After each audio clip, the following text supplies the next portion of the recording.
Well, here are my best movies of 2023. I'd love to say it's a top 10.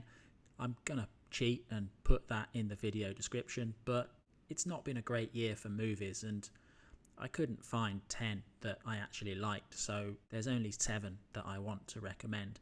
There's a lot of stuff that I haven't actually seen this year, so could improve upon that once I've seen those movies, but 2023 has been about the death of the comic book movie, and it sometimes feels like that narrative has crowded out everything else. And maybe once we look back on the year, things will improve in retrospect.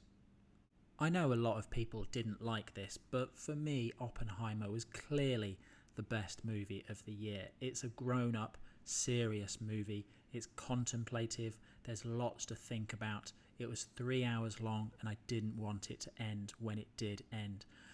To be honest, I had no real idea what to expect when I walked into the cinema here. Christopher Nolan does action, Christopher Nolan does thinky stuff, and this is more kind of the thinky stuff, but I thought it was an absolute fascinating character study of what does it mean to decide to pursue or not to pursue the boundaries of knowledge.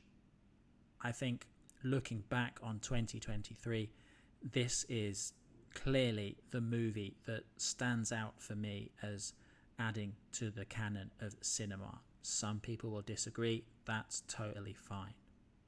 Second up, Mission Impossible Dead Reckoning. This was a bit of a box office failure. It got squeezed at the box office between Barbie and Oppenheimer coming out at the same time. But Tom Cruise is absolutely a man who wants to entertain. The big stunt of the movie, driving the motorbike off the cliff, is fantastic. It absolutely makes a difference that it's actually Tom Cruise doing that. And I thought the plot was also very good. Lots of stuff about AI feeding into a very topical movie. Personally, I'm really looking forward to the second half, and it deserved to have done much better than it did. Some of the more longer term characters, like those played by Simon Pegg and Ving Rhames, got sidelined a little bit, but hopefully that will change in the second half. The next movie on my list is Killers of the Flower Moon. I thought this was very much a Scorsese movie, even if it doesn't seem like it at first. It covers a lot of the same themes that Scorsese's previous movies have done, but it's much scarier, much more slowly paced, much more sad, and just like this epic of watching this culture die in front of them. And like Oppenheimer, I think this is a movie that I will come back to. My fourth choice is John Wick 4. So there's just enough plot here that strings together the action sequences. I think it's quite impressive. This is almost 3 hours long, and the only place that I felt it dragged was the Arc de Triomphe. Otherwise, I found it very fun and engaging. The plot, like I say, it's just enough. It's not really as developed as Mission Impossible, and that's probably why it's lower on the list for me. Fifth on my list is Megan from near the beginning of the year. Kind of a very smart horror movie. I hope there's not a sequel because it was kind of a self-contained story all on its own. Very clever, very satirical without bashing you over the head with what it was saying, which I thought was very nice. And just very fun, very amusing. Some characters who you were happy to see them leave the movie early as such, while not actively hating them, which is something I seem to see a lot in movies. The characters are not even fun to dislike. They're just straight out dislikable. Megan was a very sort of old school, setting out to entertain as well as have a viewpoint. So that was a lot of fun. Definitely something I'd recommend seeing. Number 6 is Cocaine Bear. Basically, the title is the plot. This is a bit slow in the first half hour, but it's lots of fun and it doesn't take itself too seriously. So check it out if you haven't already. And the last film from 2023 I'd like to recommend is A Haunting in Venice.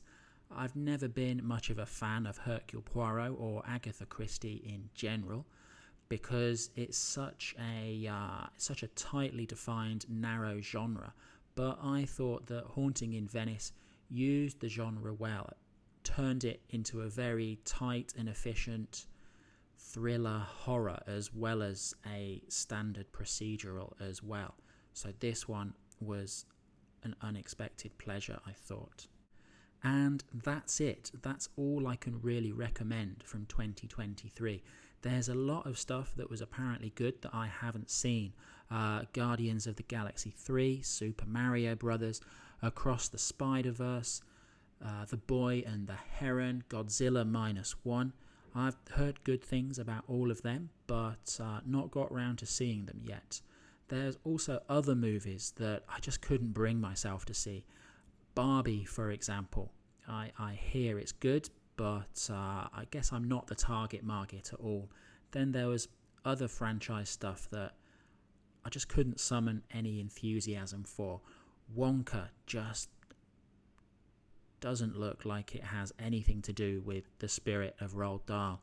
The Flash, Indiana Jones, and The Dial of Destiny. I just couldn't bring myself to sit through those experiences.